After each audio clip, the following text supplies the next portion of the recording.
The contractions started at 3 a.m., sharp and sudden like someone was wringing my insides. I shook Daniel awake, my hand gripping his shoulder.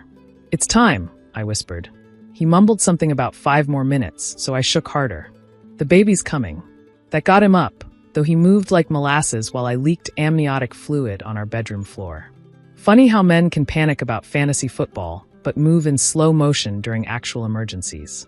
The drive to the hospital was silent except for my breathing exercises and Daniel texting at red lights. I didn't ask who he was messaging at 3:30 in the morning.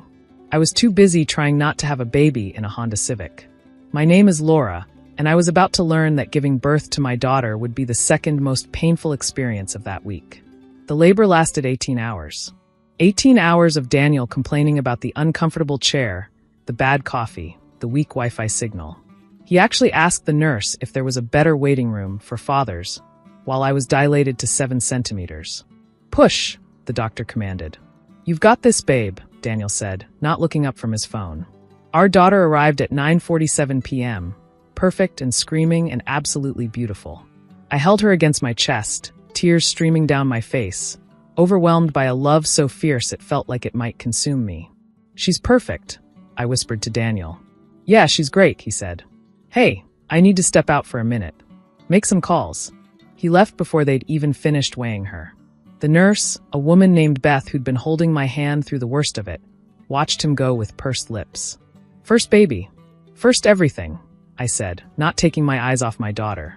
We'd decided to name her Emma, after my grandmother. "Men sometimes need time to process," Beth said diplomatically. "Though usually they wait until after the umbilical cord is cut." Daniel returned an hour later, looking pleased with himself. "Good news. My family's coming to help." "When?" I was already dreading the visit. His mother, Patricia, had opinions about everything from my pregnancy diet to our nursery color scheme. "They're actually on their way. Should be at the house by tomorrow." "Tomorrow?" "Daniel, I won't even be discharged until." "That's perfect. Gives them time to get settled. Mom's going to get everything ready for when you come home." Something cold settled in my stomach. "Settled? Yeah, they're staying for a while. To help with the baby." He said it like he'd solved world hunger. "You're always saying you want more support." "Support, yes. His family treating our house like a hotel, no. But I was exhausted, hormonal, and holding our minutes-old daughter. I let it go. The next morning, Daniel left to prepare the house. He kissed me goodbye, took a selfie with Emma for his Instagram, and promised to be back before discharge. He wasn't. Instead, I got a text at 2 p.m. Small change of plans. "Mom needs the master bedroom for her back. You and Emma can use the nursery. It's closer to the baby anyway." I stared at the message, sure I'd misread it. Our master bedroom had the only bathroom with a tub, essential for my post-birth recovery. The nursery barely fit the crib and changing table. I called him. Straight to voicemail. Another text. "Don't worry about anything. Mom's handling it all. See you tomorrow." Beth found me crying an hour later, Emma sleeping peacefully in her bassinet, while I sobbed into hospital tissues. "Honey, what's wrong? Is the baby okay?" "My husband, his family." I showed her the texts. Her expression darkened. "They're putting you in the nursery? After you just gave birth." "His mom has a bad back," I said weakly, already making excuses for them. "So do you from pushing out a human being." She sat on the bed. "Do you have anywhere else to go?" I thought about my parents in Florida, my sister in Seattle. Everyone too far to help. "No, just home." "Then you go home and you take what's yours. That's your house too." Discharge day came with no Daniel. He texted that he was busy with preparations, and I should take an Uber. An Uber? With a newborn? After major medical trauma. Beth broke protocol and drove me home herself. "I'm off shift anyway," she said, loading my bags. "And I want to make sure you get inside okay." We pulled up to my house, a modest 3-bedroom Rambler Daniel and I had bought 2 years ago, and I immediately knew something was wrong. There were 3 cars in the driveway. Patricia's Lexus, my brother-in-law Kevin's truck, and a Honda I didn't recognize. But my car wasn't there. My paid-off, perfectly functional car was gone. "Where's your vehicle?" Beth asked. I don't know." I fumbled for my keys, Emma starting to fuss in her car seat. The key didn't work. I tried again, jiggling the lock like maybe I'd forgotten how doors worked. Nothing. "Did they change the locks?" Beth's voice was deadly quiet. Before I could answer, the the door opened. Patricia stood there in my robe, my grandmother's silk robe that I'd saved for special occasions. "Laura, you're early. We weren't expecting you until tonight. It's 3 p.m. Where's Daniel?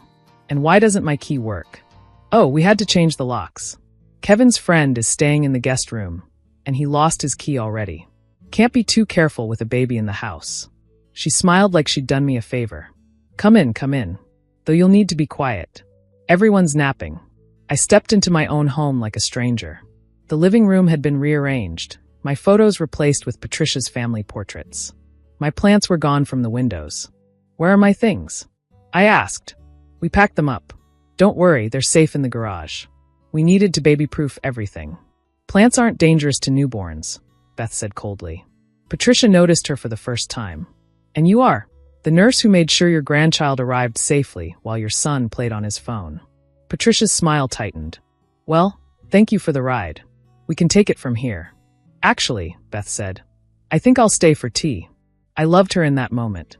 Emma started crying in earnest, that newborn wail that shoots straight to your nervous system. "I need to feed her," I said. "The nursery's all set up," Patricia said. "Though you'll have to be careful. Kevin's girlfriend is sleeping in there." "What?" "On the daybed. She works nights, so she needs quiet during the day. You can use the rocking chair. In my own nursery, where someone else is sleeping. While you're in my bedroom. Don't be dramatic, Laura. We're all family here." That's when Daniel finally appeared, coming in from the garage with a beer. At 3 p.m., on the day his wife and child were coming home from the hospital. "Hey babe," he said casually. "How was the ride? Where's my car?" "Oh, Kevin needed to borrow it. His is in the shop." "So you gave him my car?" "Without asking." "It's a family car," he said, the rehearsed nature of the words telling me exactly who'd coached him. "We all share." Beth stood up. "Laura, can I talk to you outside for a moment?" We stepped onto the porch, Emma still crying. Beth pulled out her phone. "I'm calling someone." "Please don't. I can handle this." "Can you?" "Because from where I'm standing, you're about to be steamrolled by these people. You just gave birth. You need rest, support, and your own bed. Not whatever this is." She was right. But I was also exhausted, leaking from multiple places, and holding a screaming newborn. What am I supposed to do? You stand up for yourself and your baby. Or you let me call the police. The police? That's extreme. Is it? They changed your locks. Took your car. Moved you out of your own bedroom. What's next? As if on cue, Patricia appeared at the door. "Laura, the baby's crying is disturbing everyone. Maybe you should take her for a drive." "Oh wait." She smiled. "I guess you can't." That's when I saw him, getting out of a police cruiser that had just pulled up. Officer Marcus Wheeler, who'd been Marcus Wheeler, star quarterback when we were at Lincoln High 20 years ago. "Got a call about a disturbance?" he said, approaching. Patricia stepped forward. "There's no disturbance, officer. Just a new mother being emotional." Marcus looked at me, recognition dawning. "Laura? Laura Peterson?" "Laura Mitchell now," I said weakly. "Congratulations on the baby." He looked between us all, cop instincts clearly pinging. "Everything okay here?" "No," Beth said before I could lie. "Mrs. Mitchell just returned from the hospital to find her locks changed and her vehicle gone." Marcus's friendly expression vanished. "Is that true?" "It's a misunderstanding," Daniel said quickly, finally putting down his beer. "My family's helping with the baby. By locking your wife out. We gave her a key," Patricia protested. "Do you have it?" Marcus asked me. "No, they said I could get it later." "Ma'am," Marcus turned to Patricia. "Are you the homeowner?" "My son is." "And your daughter-in-law? Isn't she also on the deed?" "Well, yes, but..." "Then you changed the locks on a homeowner without their consent. That's illegal. Where's Mrs. Mitchell's vehicle?" "My other son borrowed it," Patricia said, chin up. "With her permission?" Silence. Marcus turned to me. "Laura, I need to ask you some questions. Would you like these people to leave while we talk?" "This is ridiculous." Daniel exploded. "This is my house." "Our house," I said quietly. "Our house where I should be recovering with our daughter. Not standing on the porch because your family has taken over. I'm your family too. Then act like it." Marcus stepped between us. "Here's what's going to happen. These folks are going to return Mrs. Mitchell's car immediately. They're going to provide her with a key to her own home. And they're going to vacate the premises unless Mrs. Mitchell specifically invites them to stay." "You can't kick us out," Patricia shrieked. "I'm not. I'm explaining the law." Your guests here only if both homeowners consent. Do you consent, Mr. Mitchell? Of course. Mrs. Mitchell? I looked at Daniel, at his mother wearing my robe, at the house I'd been locked out of, at my daughter who just needed somewhere quiet to eat and sleep. No, I said. I don't consent. The explosion was immediate. Patricia calling me ungrateful. Daniel saying I was ruining everything. Kevin's girlfriend stumbling out to see what the noise was about, wearing my nursing pajamas. I need backup, Marcus said into his radio. And possibly CPS. CPS? Daniel went pale. Why? Because you've effectively made your newborn and postpartum wife homeless by giving away their transportation and changing the locks. That's endangerment. We didn't make them homeless. Patricia protested. She can sleep in the nursery. With a stranger? While recovering from childbirth. Ma'am, please stop talking. 2 more officers arrived. One took statements while the other supervised Patricia's family packing up.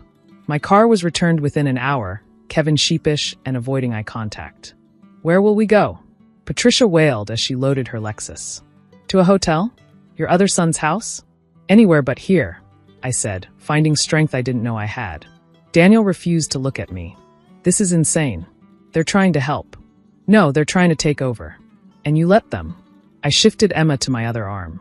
I'm going inside now. To my bedroom. In my house. You can join me when you remember you have a wife and child who need you more than your mother does. Beth stayed with me that first night, helping with Emma while I cried out the stress and hormones and sheer disbelief of it all. Daniel slept on the couch, texting furiously with his family about my betrayal. The next morning, I found him packing a bag. Going to stay with Mom for a bit, he said. Until you come to your senses. My senses? Daniel, they stole my car. Changed our locks. Moved strangers into our baby's room. They're not strangers. They're family. I'm your family. Emma's your family. We should be your priority. You humiliated them. Had them thrown out by cops. They humiliated me. Made me beg to enter my own home after giving birth to your child. He zipped the bag. Call me when you're ready to apologize. I didn't call. Instead, I called a locksmith and had the locks changed again. I called a lawyer and started documenting everything. I called my sister and cried for an hour while Emma slept. Marcus checked in a few days later. How are you holding up? My husband left to stay with the people who locked me out of my house. I laughed bitterly. So about as well as you'd expect. I'm sorry. For what it's worth, we see this more than you'd think. New baby brings out the crazy in families. Did I overreact? You stood up for yourself and your child. That's not overreacting. That's parenting. Patricia tried to visit when Emma was a week old. I watched through the doorbell camera as she discovered her key didn't work. The resulting tantrum was so spectacular I saved the video. Daniel filed for divorce when Emma was 3 months old. Claimed I'd alienated him from his family, turned into someone he didn't recognize. The judge, after reviewing the police reports and doorbell footage, didn't see it that way. I got the house, primary custody, and child support. Daniel got supervised visitation and a therapist's recommendation to work on boundaries with his mother. Emma's 2 now, toddling around the house that's truly ours. The master bedroom is our reading nook.